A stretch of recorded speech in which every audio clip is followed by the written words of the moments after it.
This section of the course is about simulation. When you get done with this section, you should be able to understand when to use a computer simulation. You should be able to explain what a physically based object-oriented simulation is, and you'll be able to create and run a simulation. So why simulate?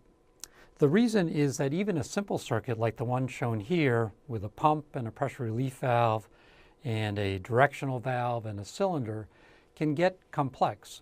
So for example, what happens in the 10 milliseconds after that valve changes position? And what's the time course of that cylinder expanding against a load? And so very quickly you run out of the ability to write the equations by hand and use those to solve some of the detailed properties of the fluid power system. Or if you look at this example, which is the Toro lawnmower that you've seen, here you're interested in the performance of the entire system. So for example, what happens to the pressure in the system when you're mowing with the mower decks moving, and then at the same time you reach a hill, so now you're putting more power into the drive wheels, and then at the same time you turn the mowing machine, so now fluid is going into the steering mechanism as well. So what happens to the speed of your mowing deck cutters as you add these additional loads to the machine? So it's possible to simulate this entire system with a computer-based simulation program, and even look at things like, well, how much total fluid runs through the system, which will help you to, for example, size the reservoir. So the types of simulation programs that you'll be introduced to are called object-oriented physical system simulation. So let me explain what that means. Traditionally, this is a spring mass damper system that I'm sure that you worked on in one of your undergraduate engineering courses. So it's a force acting on a mass, and then there's a spring and a damper attached to ground. So the way that you tackled that was that traditionally you wrote the equations for the system. So you looked at the force balance on the mass, and then you looked at the constitutive laws for the spring and the damper, and then you pieced all these together.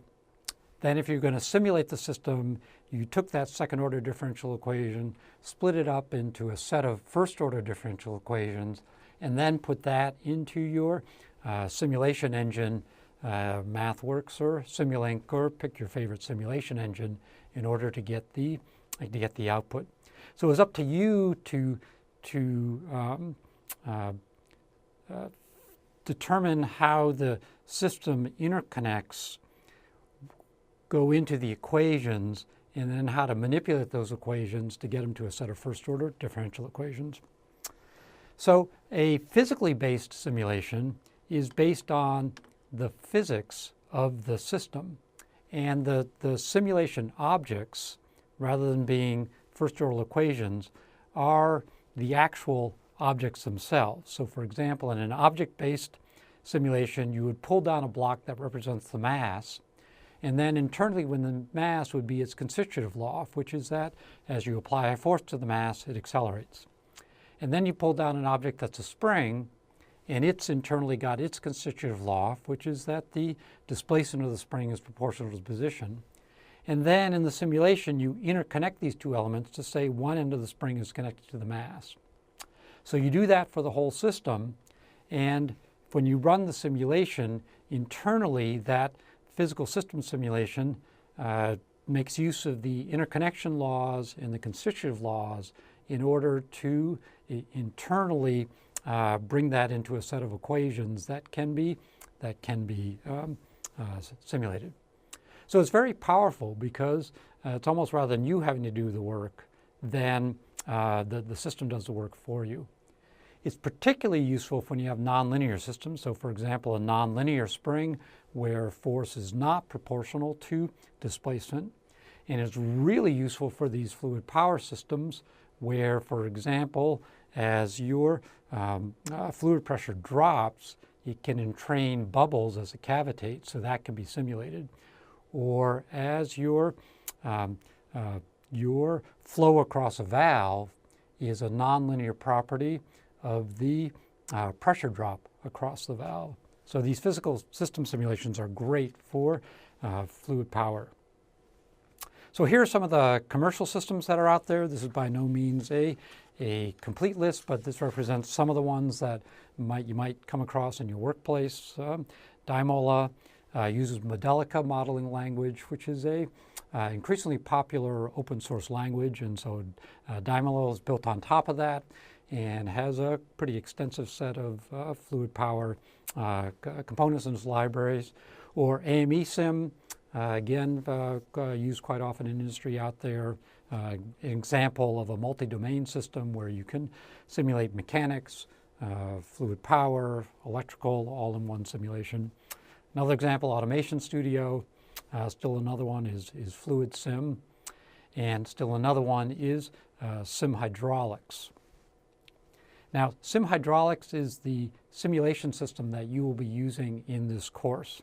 It's a product of MathWorks, and we are really grateful to MathWorks for enabling every student who is signed up for this course to get a time-limited version that they can download for free onto their own computers of MathWorks, MATLAB, and Simulink, and Simscape, and SimHydraulics to allow all of you to simulate fluid power systems.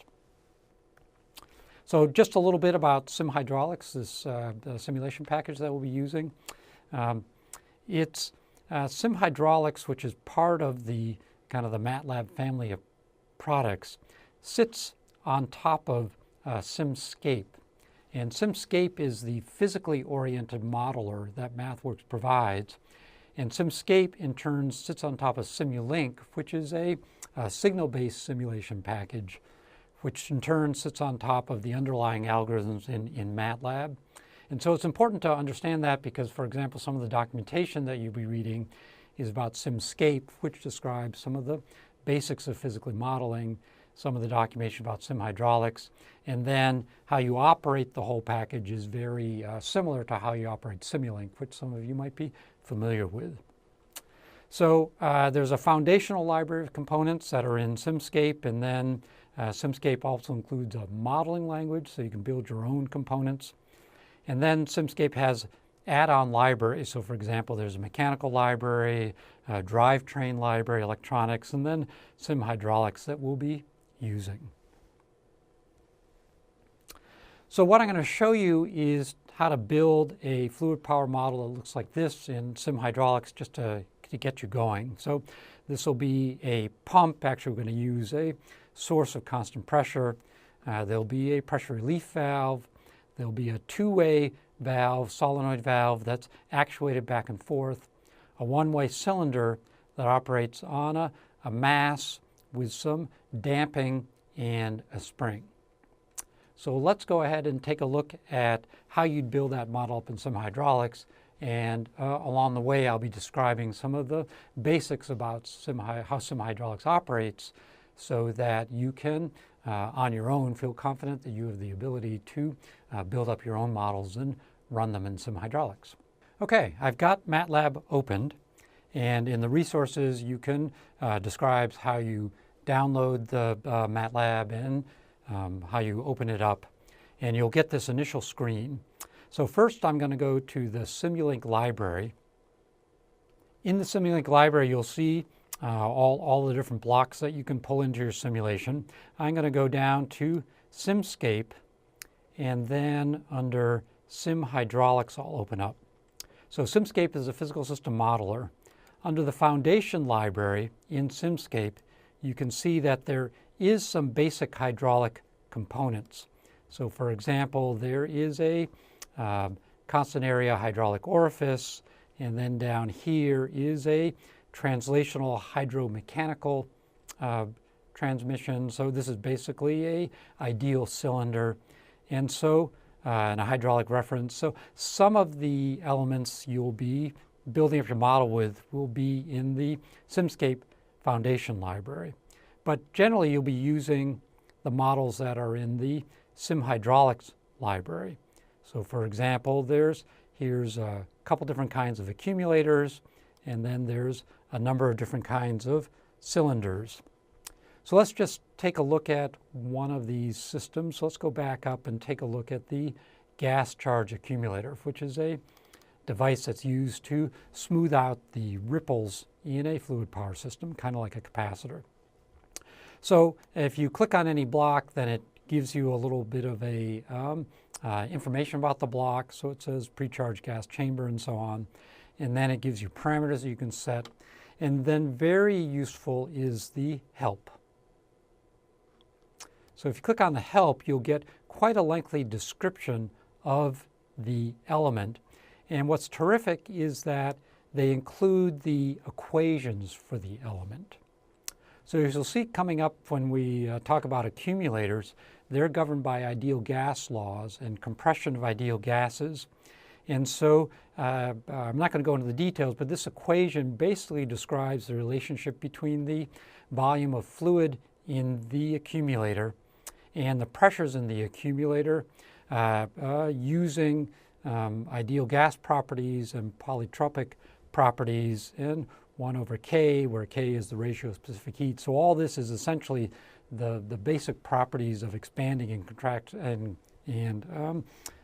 contracting gases that govern the behavior of the accumulator. So one of the things that's useful about this is that you can go in yourself and look at each one of the elements and determine whether or not they have the sufficient complexity or details that you need for your simulation. And then, of course, advanced simulators, you can write your own custom components to build on top of these. All right, so let's see what it takes to build up a model. So to start a new model, you go under the New tab, and you look down into Simulink, and you click on Simulink Model. And then the first thing you might want to do is to save it. So I've started a folder, My Models, under My Documents MATLAB, but you can put it wherever you like. So in there we'll do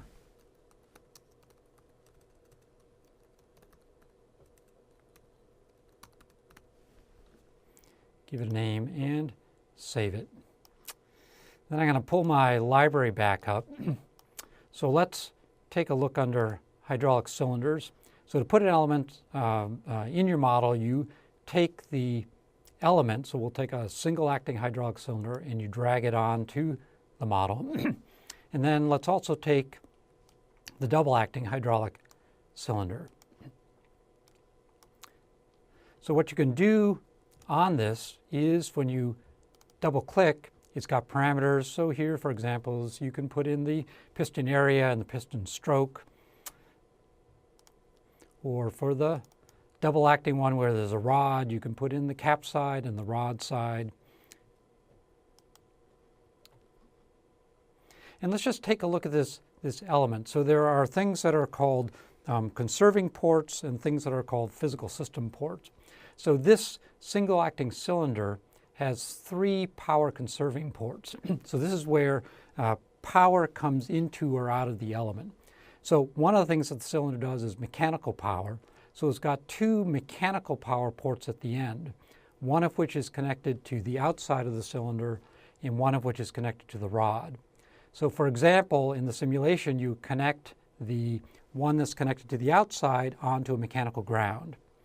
And then you connect the one that's on the rod side to whatever load that you're driving.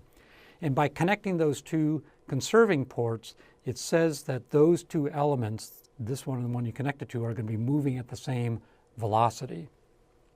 And then here's a hydraulic conserving port. So this goes into the cylinder.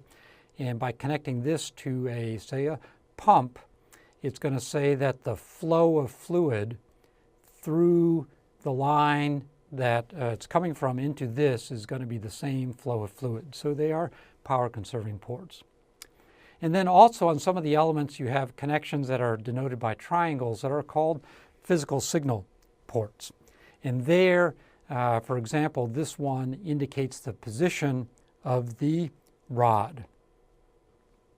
So down on our double acting cylinder, now you've got 4, there isn't a physical signal port, you've got a fluid power or a hydraulic conserving port, one on the cap side of the cylinder, one on the rod side, and then again 2 mechanical ones. Okay, now let's go ahead and build up the model that I showed you previously. And this is actually the example that's in the SimHydraulics documentation, and a link to that example is in the resources for this section of the course, or if you looked at the last slide where I showed you a schematic of the system we're going to build, it's also got the link to the documentation that you can go through in detail and step by step and build up the model. So I'm just going to do a few of the steps to show you generally how these things work. So the first thing that we need to do is to put a valve in the model. Well, actually the first thing we need to do is to start a new model. So we'll start a new Simulink model, and again I'm going to save it, and I'm going to call this one Simple Hydraulic Systems, and I'll save it in my model. Okay, then I pull up the library, and the first thing that I'm going to put on the block is a 3-way directional valve. So if you go in the SimHydraulics library, and then you go under valves, and then you go under directional valves, you'll see the 3-way directional valve block. So let's pull that out and put it into the model. The next thing I'm going to put into the model is a cylinder. I'm going to put in a single acting hydraulic cylinder. So let's go into cylinders and find the single acting hydraulic cylinder. So we'll drag that into the model. And then we're going to put in a 2-position valve actuation block, because we have to have something to turn that valve on and off. So let's go back into the directional valves, and if we look down,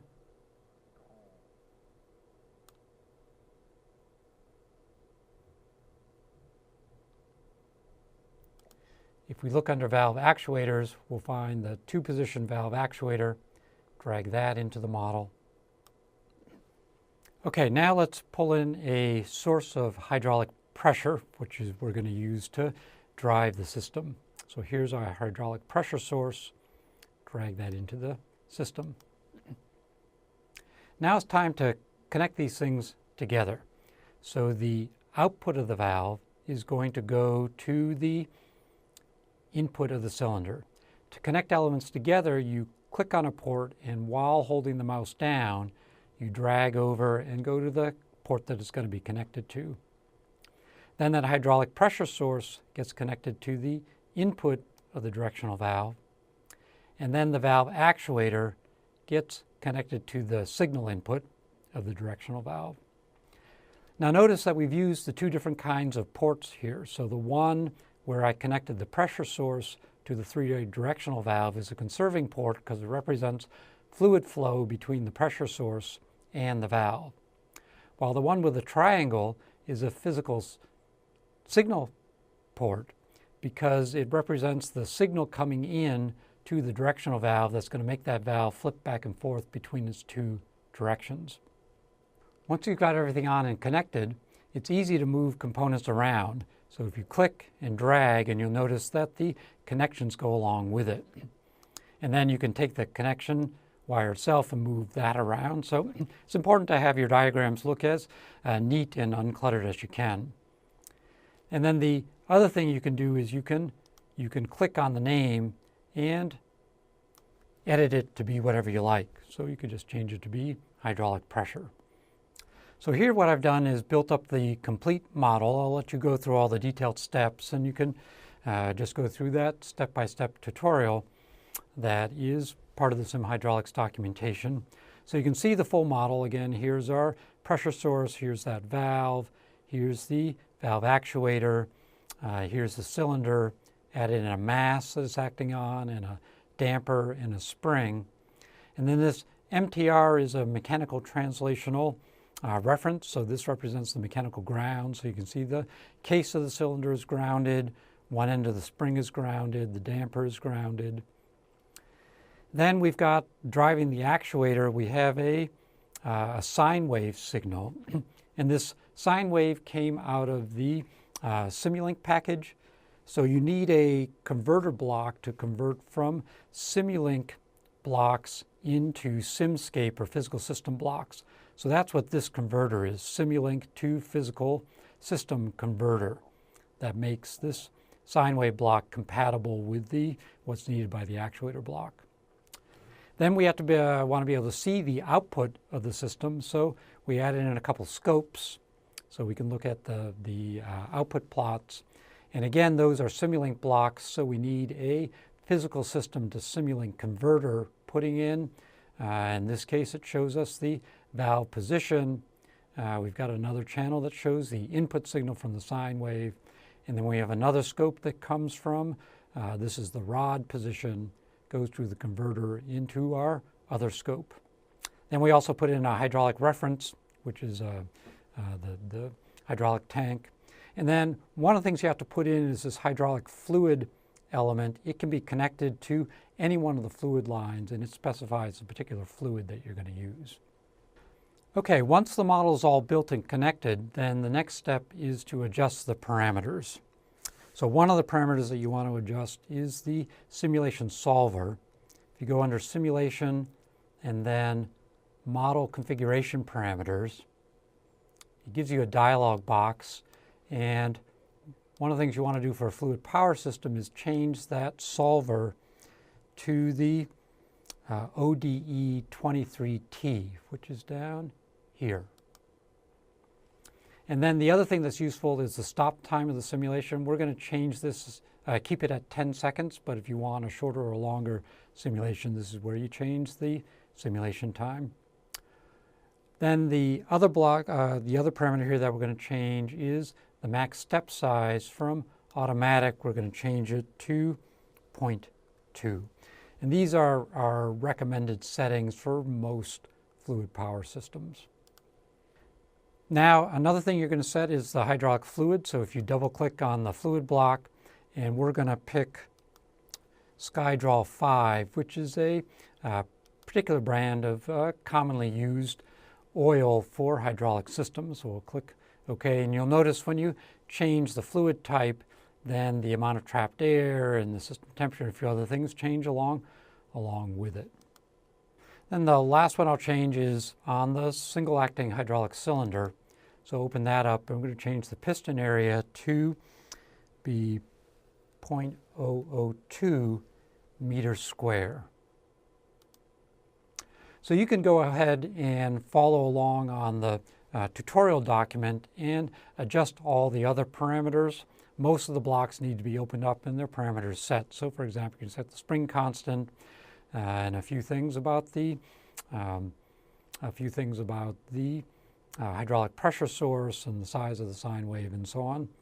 Once all the parameters are set, it's time to run the simulation. So the green box at the top, which is the run box, click on that.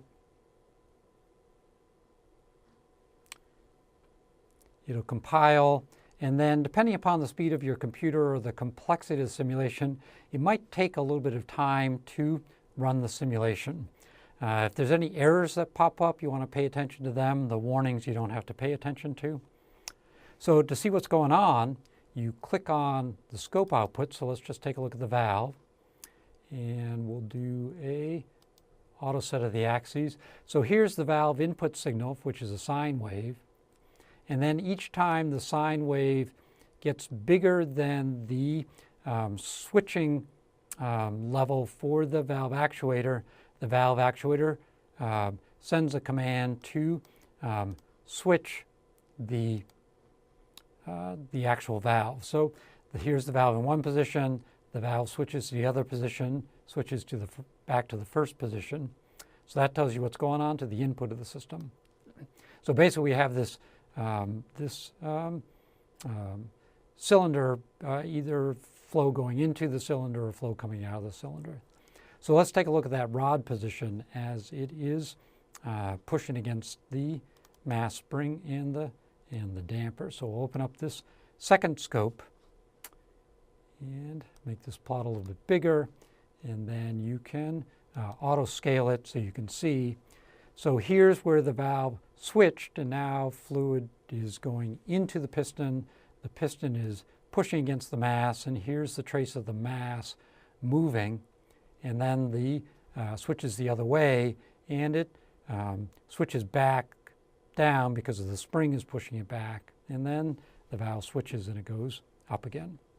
So notice on the output that the mass goes up to about 0.2 meters in excursion. So let's change some of the parameters and see how they impact the simulation. So we'll double click on that mass and change it from 4.5 kilograms to 45 kilograms. And we'll change the properties of the damper from 250 Newton meter per second to, let's put in 5,000, make it a much, much higher damper. Then run the same simulation. And now let's take a look at the output. Now, because the mass is bigger and is pushing against a much bigger damping load, now the mass only goes to 0.16, and you can also see that the dynamics are changed. So for example, when it switches, it takes much longer for it to reach its initial position. So that gives you a little bit of sense of how easy it is to set up simulations with parameters that are specific to your system, and also it enables you to play what-if games in order to determine the properties of the components that you need in a design. I hope that gives you enough of a starter that you feel confident to go off and run SimHydraulics on your own, and I highly recommend that right now you go ahead and run through that example on your own, set up the simulation, get it to run, try changing some of the parameters, and it'll give you a little bit of a better feel for how this simulation program works, because we will be using the simulation program throughout the remainder of the course. Another thing we'd like you to do is in the resources section for this part of the course, there's pointed to a number of key background documents that go into more depth about how this particular simulation package, SimHydraulics, runs. So I'm hoping that you can read those, because it'll just give you a little bit of sense of what's going on as you put together your simulations. And then finally, to really gain an appreciation and a level of confidence with implementing and running simulations, we do ask you that you go through all the exercises for this section, which are a sequence of simulation-based exercises that are designed to build up your capacity to do simulations.